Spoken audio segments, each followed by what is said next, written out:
Elas escondiam as suas madeixas em véus, sufocando a liberdade de seus cabelos.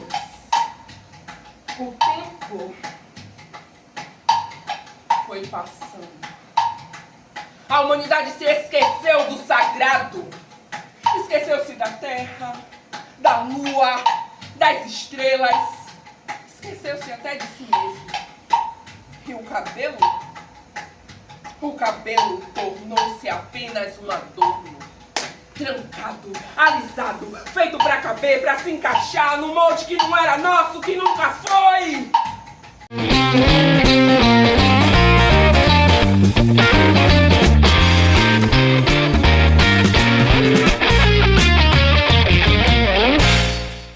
Hello Goods, edição 60 do Chão de Dentro, Chão de Fora. Eu tô aqui no Teatro Gamboa. Vim fazer a cobertura de um espetáculo de teatro. Mucuna!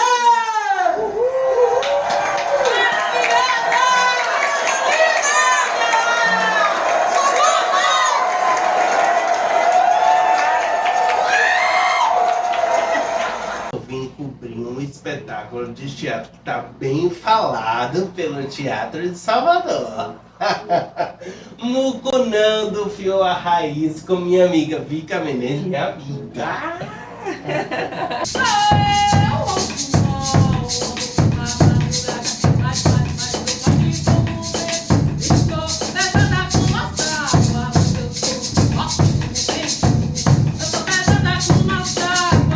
Mucunã é uma palavra tupi-guarani que é associada a uma fava, e essa fava ela tem os pelinhos.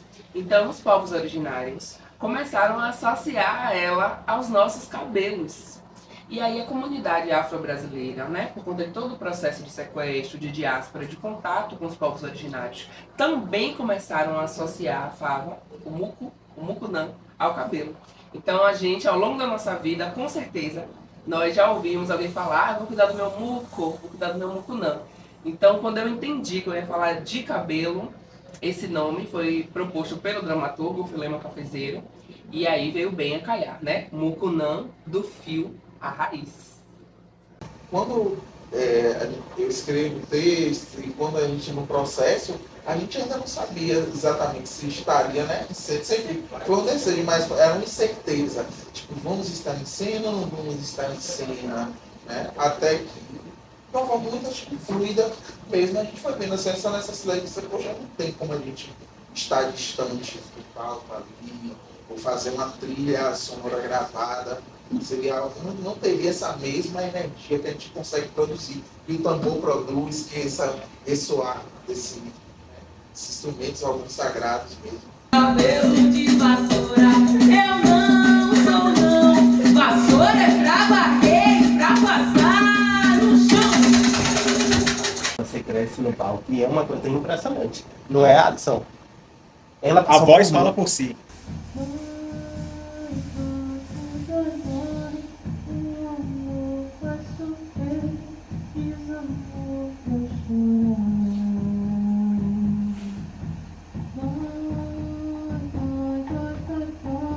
Para você pensar essa concepção musical para acompanhar a trilha que iria acompanhar o espetáculo, como foi isso? Na verdade, tem um jogo, né, de muita parceria porque a dramaturgia também já tinha várias sugestões da música, né, de música, a própria dramaturgia. Mas do ponto de vista de instrumentação, né, da gente investigar esse processo, que eu acho que é onde eu me apaixono mais também, né, porque eu sou uma pesquisadora dessas instrumentações mais artesanais, né? Então, boa parte dos instrumentos aqui são instrumentos que ou eu fiz ou eu saí fazendo essa curadoria a partir dessa história ligada a origens afro-indígenas, né? Especialmente instrumentos como alfaia, por exemplo, no maracatu, né? Alfaia, essa alfaia foi eu que fiz. Então, tem instrumentos que têm uma relação também com as religiões de matriz africana, né? Então, nessa troca com a dramaturgia, a gente foi encontrando as sonoridades e as instalações. E, para além disso, teve um processo de investigação com o Vika, né, dentro do processo criativo, né, corporal, musical, em parceria com Paula Marinho, e foi em torno de 2 meses, mais ou menos, em que a gente já ia descobrindo também que sonoridades a gente gostaria de instalar, pensando em elementos da natureza, né? Então, a gente fez laboratórios pensando nisso, então isso vai também construindo essa dramaturgia sonora. A água refletia a face e o cabelo era a coroa natural, símbolo de força, identidade e beleza.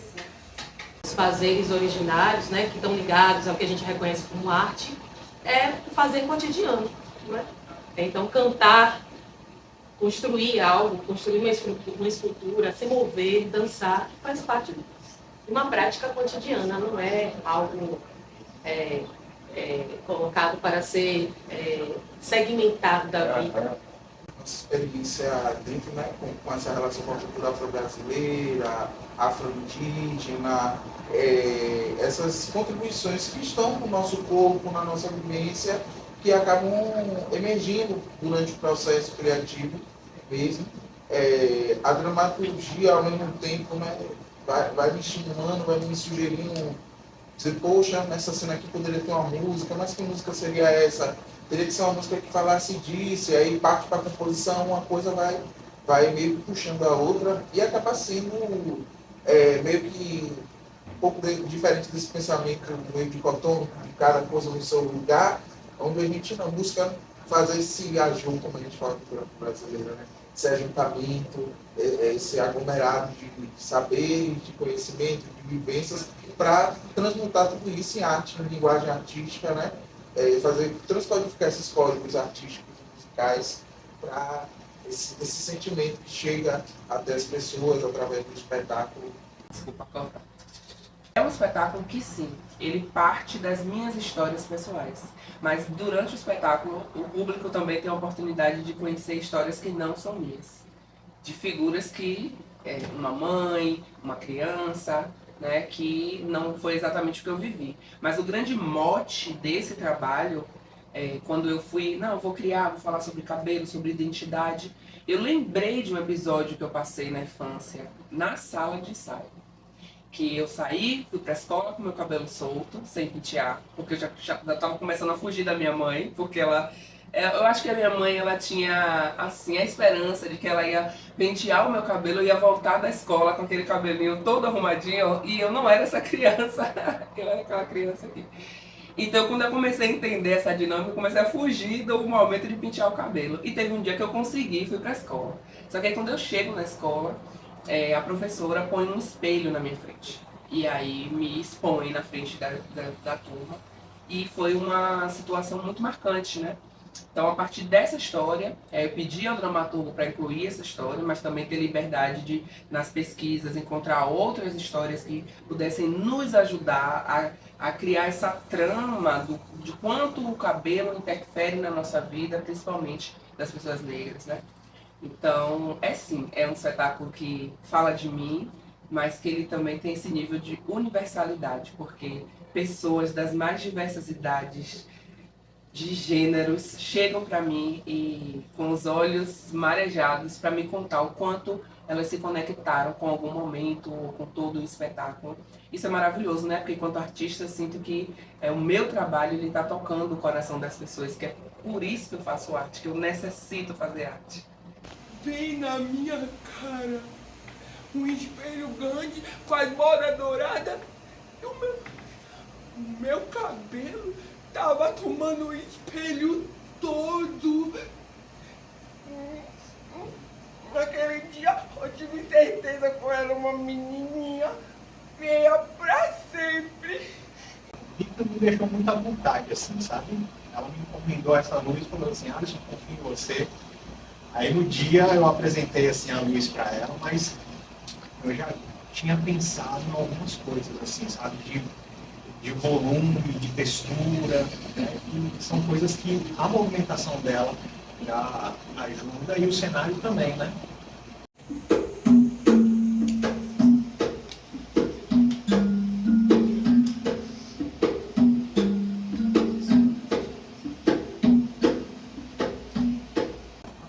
um desafio, porque inicialmente ela tinha uma diretora, né, tinha uma ideia, e aí eu trouxe uma outra proposta. E eu me baseei muito em uma cena que ela tem de um quadro, né? Acho que é a cena final. E eu tinha visto essa cena em algum momento. E antes já era a performance que ela tinha. E aí eu pensei nessas telas de fundo justamente como uma ideia de estrutura, né? Tanto a questão dos fios, que era muito presente quando a gente discutia o texto, e também era uma coisa que ela falava como materialidade.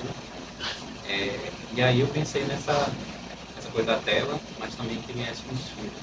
Tem essas caixas também, que tem esse lugar de estrutura, que eu acho que de alguma forma a peça ela discute o cabelo, ou as mulheres que têm um cabelo black ou cabelo crespo, sendo colocado em algum tipo de estrutura, em algum encaixe, né? Tentando encaixar essas pessoas. Igual as estrelas do céu!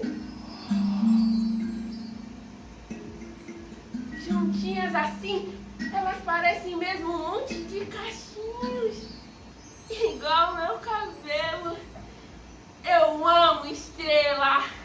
Ele me invejará. É um processo bem organizado, né? Claro que vão ter imprevistos, porque trabalhar com produção é isso. Às vezes a gente chega num espaço que é uma coisa que precisa ser providenciado na hora, mas é muito raro de acontecer, porque tem as visitas técnicas, geralmente conduzidas por Ju, né? Essas visitas, então tudo é muito detalhado, a gente tem reuniões também, que antecede esse momento da presença no teatro, então é tudo muito bem organizado para evitar esses imprevistos, mas eles acontecem e aí a produção toma conta. Enquanto a postura jurídica, né, nesse processo também de diretora de produção, é muito tranquila também, sempre muito aberta ao diálogo, a gente constrói tudo muito junto, né, as coisas não são decididas de forma unilateral, sempre com muita escuta. Então é um processo que acaba, mesmo que tenha alguns imprevistos, acaba sendo muito leve, muito fluido também. A gente se organiza bastante para que a gente consiga alcançar sempre novos espaços, para que esse trabalho incrível, novas pessoas possam assistir, possam conhecer, né? E é um desafio, mas a gente gosta de desafio e a gente vai nessa. Todos os nossos planejamentos foram cumpridos e como você já assistiu, né, já teve essa experiência comigo, né? É um espetáculo rico em detalhes. A gente tem toda a trilha ao vivo, né? A gente tem músicos, a gente tem uma riqueza de figurinos, né? Que foi concebido e feito por Agamenon de Abreu. A gente tem um cenário incrível também. Então, essa organização que você perguntou também, e muitas pessoas, são para somar, para tornar isso tudo muito lindo juntamente com a performance de mim. Um pouco depois, né, na equipe, eu ainda era só espectador. Inclusive está fazendo um ano, a primeira vez que eu assisti o espetáculo foi aqui no Gamboa. E rapidinho, né, um ano, e olha eu aqui, né, fazendo parte dos bastidores. E o que me encantou mesmo, assim, no todo, na equipe, é essa harmonia mesmo que a gente tem, o conjunto da obra. Da gente tentar se ajudar, né, mesmo sabendo que um vai estar ali carregando o cenário, outra pessoa vai estar cuidando da lojinha do espetáculo, outra pessoa vai estar cuidando da divulgação, e corre para poder ajeitar camarim, etc. E quando eu fui convidado, né, para poder fazer parte dessa equipe, eu mergulhei de cabeça, porque é um espetáculo que faz parte da nossa trajetória, que nos toca, né? Tipo assim, eu demorei 24 anos da minha vida para assumir meu cabelo. Tipo assim, eu passei 24 anos da minha vida só no corte militar, careca, etc. Por conta de toda uma estrutura racista, etc., que a gente já sabe, que o espetáculo conta isso pra gente. E aí não tinha como não aceitar mergulhar de cabeça, e é massa, né? Vika tem esse potencial de se organizar, de ter essa organização, de estruturar tudo o que a gente vai fazer no dia do espetáculo. Semanas antes de que a gente vai estrear, a gente faz reunião, a gente se organiza, rola imprevistos, mas a gente vai estar sempre se ajudando, dando as mãos para poder resolver, pensar na solução, não pensar no problema.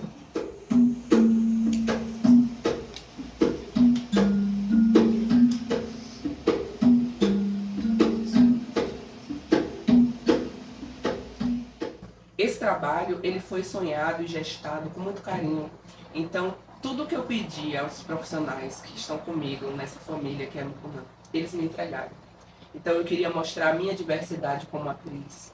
Eu queria poder fazer com que as pessoas se conectassem com as histórias. Eu queria trazer o lado difícil, mas também que as pessoas saíssem do teatro com esse sentimento de que eu posso fazer a diferença na minha própria vida, sabe? Então, eu estou vivendo um momento de muita felicidade.